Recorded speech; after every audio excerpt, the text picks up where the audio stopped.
রাগ, বড্ড অভিমান। এই জীবনে কাউকে আর গভীর করে ভালোবাসতে দিলেন না আপনি। পদ্ম পাতায় জলের মতো একটা জীবন কেমন শ্রাবণ পূর্ণিমা হয়ে আছে।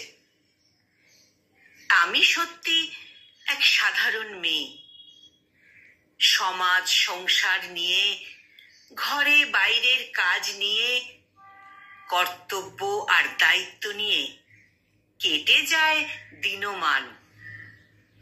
তবু কারো চোখের তারায় যখন সহসা আকাশ দেখি,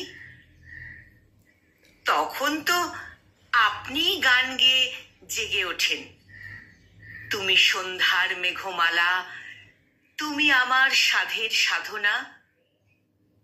কিন্তু সে তো বিদ্যুৎ ঝলক, হাওয়া থমকালে কালো মেঘে ছেয়ে যায় মন। মেঘের পরে মেঘ জমেছে, আঁধার করে আসে। আমি তো কারোর দিকে চেয়ে ঠিকঠাক গেয়ে উঠতে পারলাম না।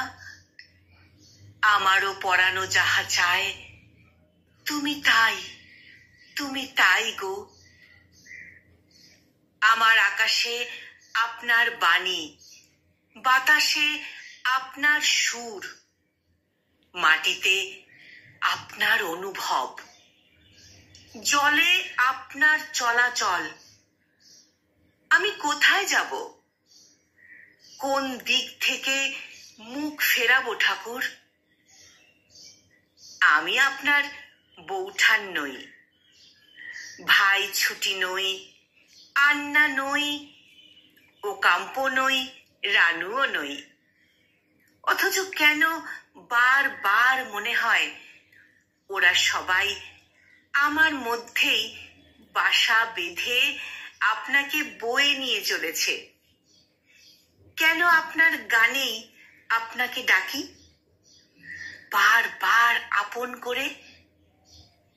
তোমার খোলা হাওয়া লাগিয়ে পালে কেন হে বন্ধু, হে প্রিয় কেন?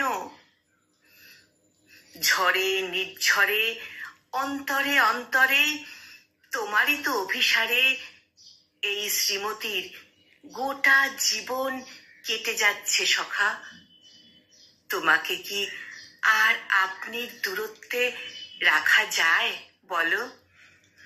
তোমাকে কি আর আপনির দূরত্বে রাখা যায়?